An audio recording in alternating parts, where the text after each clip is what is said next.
Hello friend, welcome back to my channel মোমিনের lifestyle. কেমন আছো তোমরা? আশা করছি তোমরাও খুব ভালো আছো, আমিও খুব ভালো আছি। চলে এসেছি আরও একটা ভিডিও নিয়ে তোমাদের সাথে। তো দক্ষিণেশ্বরের আরও একটা ক্লিপস আমি তোমাদেরকে বলেইছিলাম আমি দেখাবো।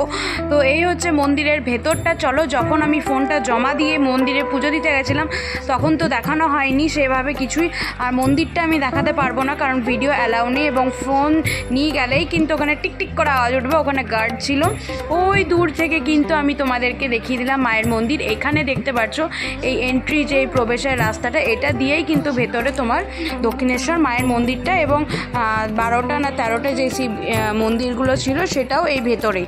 তো কিছুই সেভাবে দেখাতে পারবো না কারণ অ্যালাউ নেই। তারপরে ফোনটা নিয়ে সোজা চলে গেলাম একটু সাইডগুলো একটু দেখতে।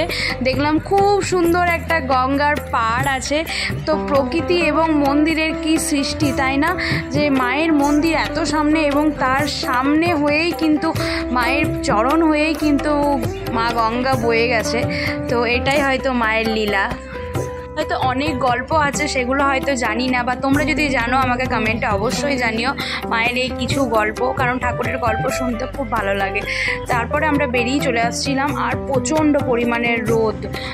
তারপরে এখানে দেখলাম ভেজের কিছু আইটেম ছিল আর কি, ধোসা, ইডলি, এগুলো। কারণ আর আমরা তো বাঙালি, আমাদের তো ওইগুলো চলবে না। আমার চলবে, বাট আমার বরের চলবে না। তো খাওয়া দাওয়া করে আমরা ডাইরেক্ট বেরিয়ে গেলাম হচ্ছে তারকেশ্বরের উদ্দেশ্যে। তো মাদেরকে তো দর্শন করলাম, বাবাকে দর্শন করব না সেটা তো আর হয় না। এখানে কিন্তু আমার বর বলছে এটা নাকি বালি ব্রিজ। যারা কলকাতাবাসী আছো তারা আমাকে অবশ্যই কমেন্ট করে জানিও যে এটা বালি ব্রিজ কিনা। তো সেটার একটু ক্লিপস নিয়ে নিলাম, আর দেখতে দেখতে বাবার মন্দিরে আমরা পৌঁছে গেলাম, দেখতেই পাবে তোমরা।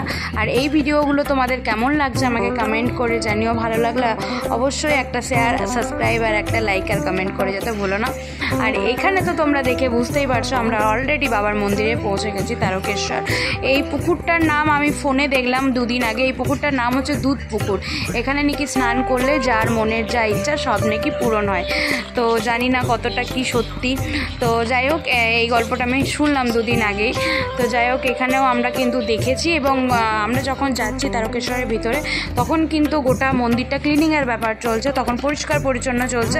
আমরা ঢুকেছি হয়তো 4:30 5টার সময়। স্বাভাবিক, অত লেটে তো পুজো দেওয়াটা সম্ভব হয় না। আমরা কিন্তু দেখতে পাইনি, তাও মানে কোপাটের যে ইয়েগুলো থাকে, ফাঁকগুলো, সেখান থেকে বাবাকে আমি কিছুটা দেখেছি।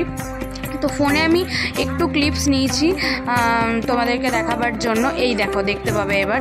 তো নিজের চোখে আমি দেখেছি, যতটা ফটোতে মনে হয় আমার মনে হয় তার থেকেও বাবার যেই লিঙ্গ আছে আর কি, সেটা কিন্তু অনেকটাই বড় লাগলো। আর আসি, দেখা হবে নেক্সট ভিডিওতে। সবাই ভালো থেকো, সুস্থ থেকো, আমার চ্যানেলের পাশে থেকো।